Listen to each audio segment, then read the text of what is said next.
Back with our friend JT, Jesse Taylor, getting ready to head to Australia. Brother, this is about as tough a fight as I can remember you having, taking on Hector Lombard. First, good to see you, Jess. How you feeling? You too, Jeff. Good, man. I feel real good. A little beat up, but if I wasn't beat up, I know I'm not doing something right. So it's been a tough training camp. Been a tough camp as always up at Team Quest. Let me ask about traveling. Looking today at your record, you have not fought in the States since November of '09. That's almost 2 years, Jesse. 8 fights in Canada and Australia. Do you like that role, being the road warrior? You know, I do. I'm like Mad Max. I'm a road warrior. So I'm just all over the world and just traveling place to place, fighting all sorts of people from all over the place. So it's pretty cool. You've been on a heck of a roll after 2 back-to-back losses in Strikeforce, 6-1 in the last 7. What changed? You know, I'm just looking to redeem myself, I guess. You know, I think I'm a lot better with a right head, a good head on my shoulders now. I just think in the past I've always been good, but I just kind of been my own worst enemy, and you know, I'm just not that type of person anymore. I'm ready to, especially now, I'm ready to fight the best. Well, you will, and Hector Lombard's one of those guys, Jesse. 29-2, 16 knockouts, hasn't lost since a fight with Gegard Mousasi. In that time, he's won 22 straight fights. He's the Bellator middleweight championship, the cage fighting champion. Now you guys will fight for the AFC middleweight championship. Tell me about Hector Lombard. What part of his game concerns you the most? Obviously, Hector he's a great puncher. He knocks people out with his hands. But he's a bully fighter, and I'm not going to let him bully. I'm not going to let him, you know, intimidate me. I think he beats half the guys before they get into the cage or ring. He mentally beats a lot of guys, and I don't think that's going to be the case with me. If he bullies me, I'm going to bully him right back. And I predict that I want to finish him. I want to press him. I'm not going to let up on him, and I'm ready to surprise a lot of people. Tell me about the fight fans down there in Australia. I mean, we've seen when the UFC goes there, the reaction's been insane. But that happens anytime the UFC goes anywhere. What's it like? I mentioned you've been fighting a lot overseas. How do you enjoy it? I've noticed traveling. I don't know. It's kind of humbling here in San Diego because I go to Canada, especially Australia, and everyone, you know, a lot of people know me. And it's like have like a cult following in these other places, and I just think it's really big here. But a lot of people, layman people, are almost used to it. Like, oh, just another fighter. There, you're still like an anomaly, something like So it's really big in Australia. What do you think? You say you've got that following, and it goes back to the Ultimate Fighter. It's funny. You and I have been friends 2 years, and to me, the perception that I had of the guy on TV and now knowing you as a friend, they're 2 different guys. What's the biggest misconception do you think about you? The biggest misconception I think is I know with the fighters at least, because I think a lot of people take me lightly. They kind of underestimate me a lot, which I don't mind. With the people and the fans, I think a big misconception is just that I'm just wild, crazy, drunkard.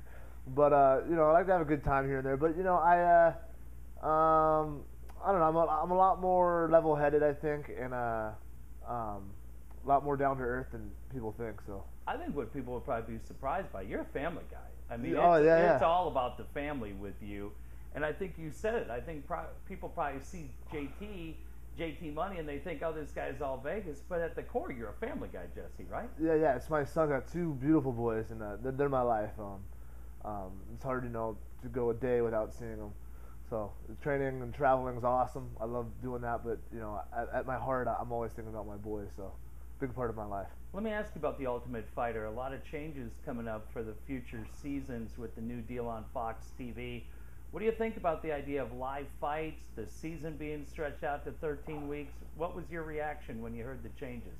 That's a long time. I know for me or guys with families, 13 weeks away from, I don't know how they're going to do it. They're going to stay in the house that whole time. But if that's the case, that's a long time away from your family. So that would be pretty hard to deal with. But the deal with Fox is awesome. You can't beat that. I mean, that's a primetime channel. That's the same channel the World Series is on. So I think, Fox is going to be nothing but a positive, and I think a lot more money for fighters. You feel like you have unfinished business there, the UFC? I definitely have unfinished business, and if Dana or any UFC officials see this, it's just they're respecting. I totally respect them. But you gotta look at the last 2 years, the guys I fought, the level of competition I've been fighting at, and I think with a good performance this next week, I deserve a shot back in there. How much of your game is mental, and from a confidence standpoint, are you at the highest that you've ever been as a pro? Yeah, especially lately, especially in this game. A lot of it's training with Dan too. A lot of it's just mental. A lot of it's mental, and mentally I feel like I'm at the highest, and I keep improving physically as well. So you alluded to training with Dan Henderson, the Strikeforce light heavyweight champion. It's a great gym up there. I mean, Team Quest with Tarek Safadine, yourself, Dan, Dave Herman comes through there. Anytime you're up there, maybe it's Ovin St. Preux, maybe it's Vladdy Matashenko. There is some really good talent that walks through those doors. How's it made you a better fighter? Well, just training with Dan alone, you're gonna get tough. Yeah. So just getting beaten up by Dan on a daily basis eventually just gets you tougher and tougher, and just got tougher and tougher through the years. And plus, we always have, like you said, talent coming in the door, which helps. So I see different styles and different games, and I love Team Quest. I mean, that's why I haven't left, because they bring the training to me. You talked about the maturity factor, though. You're a different guy. We've talked about it in the past. You're much more mature. How much a role has Dan played in that because of the attitude that he sets up there at his gym? Yeah, Dan's he's like an ancient dojo master, he's like a, Emphasis on ancient. Yeah, he's gonna be mad about that, but he's a really good guy just to talk to about life, about anything. But he's kind of the wise old master, always has, good advice for me before fights, and it's nothing too complicated. It's kind of things like, okay, you should know that, So I'm training with Dan and seeing how Dan is in the cage and out of the cage, class act, and I think that rubs off on me and all the other fighters. 19-6. We talk about misconceptions, but I think one thing fans may be surprised by, majority of your wins have come by submission. You're a big physical guy. We know you have the ability to knock guys out, but are people surprised when they look at that record and see 9 submissions in the win column? I think so. I mean, I think sometimes people don't give me credit for that, but I have a good submission game. And like you said, I mean, there's going to be a day, and hopefully very soon, you're going to see some knockouts. So I have the stand-up ability too. It's just about using it. 16-hour flight to Australia. What is the key, Jesse, on that flight so that when you get off, you're in the right frame of mind, ready to go? Big challenge in front of you a week from tonight. Yeah. I've actually been practicing meditations here and there, which help. But I like just chilling out, reading, zoning, thinking, focusing about the fight. But yeah, once I get on that plane, once I get off that plane, I'm in war mode. It's fight time. JT Taylor, Jesse JT Money Taylor. Still, I wear my shirt all over. People love it. You can find them on the Clinch Gear website. Hey, Jesse, if people want to follow you on Facebook and Twitter, how do they do it? Facebook's easy. Jesse Taylor. Should this come up? I have a fan page and a regular page. Twitter, I just got one. It's JT Money MMA. All right, I can't let you go without asking you predictions. As we tape this, the Friday before UFC 134. Interesting fight tomorrow night. Anderson Silva defending the middleweight championship against Yushin Okami.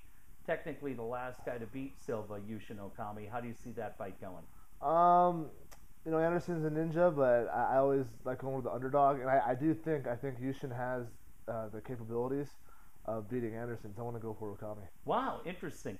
One thing, and I'll ask you about the other 2 fights before we say goodbye. A lot of rumors this week that Dan could go back to the UFC, could go back down to middleweight to fight Anderson Silva. You know him as well as anybody. Of the losses that he has on his record, in this game you win fights, you lose fights. Yeah. Is Anderson Silva the one guy he wants more than anybody else? Yes, because I know for that fight, and talking to Dan and being around Dan the last couple years, that was not Dan when he fought Anderson. He left, went up to Big Bear. He never does that. Kind of out of his element. So I think that's a fight Dan wants back, and a fight Dan could win. Forrest Griffin fights Shogun Hua, a rematch. Forrest Griffin shocked a lot of people when he was able to defeat Shogun Hua. Do you think the result will be the same or different tomorrow night? I got to go with my boy. He's my coach, Ultimate Fighter Forrest. I got to go with Forrest. I tried to trick him right there. Jesse Taylor will be in action September the 5th, fighting for the AFC Middleweight Championship, fighting the very tough Hector Lombard. But it is going to be a hell of a night. Hey, Jesse, as always, I appreciate the time. Safe travels, and come home with that AFC Championship. Cool. Thanks for having me, Jeff.